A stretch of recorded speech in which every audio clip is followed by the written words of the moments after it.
બોલો બાપા વડીલ.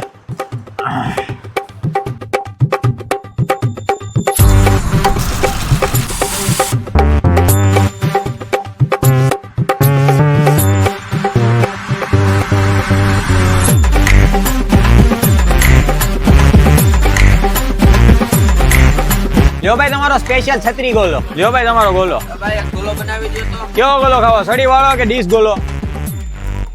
જો ભાઈ તમારો પાર્સલ ગોલો. આવજો મેનુ જોઈજો. જો ભાઈ તમારો હળી ગોલો. આ ગરમીમાં ચિંતા ને ટેન્શન ને છોડો અને ખાવા આવી જાવ વિનુભાઈ નો મસ્ત મલાઈ વાળો ગોલો. કયો માવા મલાઈ બનાવું ને? અરે ભાઈ વાટકા કચરા પેટીમાં નાખો ને. મિનરલ વોટર નો એકદમ પ્રીમિયમ ક્વોલિટી નો બરફ આપણો. હમણાં જો તમે ટેસ્ટ કરો એટલે તમને ખબર પડી જાય. જો ભાઈ તમારો માવા મલાઈ. પાણી અહીંયા છે. ચમચી એ તો બરફ ખાય ને પાછા હાથું ધોવા. હાયરી સાયકલી ના હો ચીટી વાળા.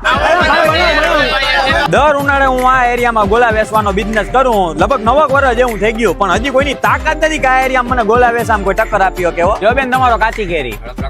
અરે હજી 2 લોકો લાઈનમાં ઉભા છે. ઘડીક ઉભો ને યાર. જો ભાઈ તમારો કાલો ખટ્ટો. जो सेठ તમારા ગોલા. ये दुनिया क्या कहती है नहीं पड़ता है मुझे फर्क. આ ઉનાળામાં તો મારો એક જ સાથી છે ઠંડો ઠંડો બરફ. ભાઈ 20 રૂપિયા વાળો ગોલો બનાવો તો. ઓકે હાલો સાહેબ બનાવી દો. જો ભાઈ તમારો 20 વાળો ગોલો. ભાઈ આમાં જરી ગોલી શેરી એક નાખ.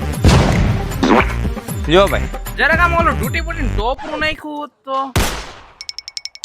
જો સાહેબ થોડી ગોલી મલાઈ નાખી હોત ને તો મજા આવે તો. તમે એક કામ કરો 20 રૂપિયાના ગોલામાં આખી રેકડી લઈ જાઓ સાહેબ. અલ્યો ઉભા તમને આ બધું આ તમે નાખતા જાઓ. અલ્યો તમે. હું તો એમને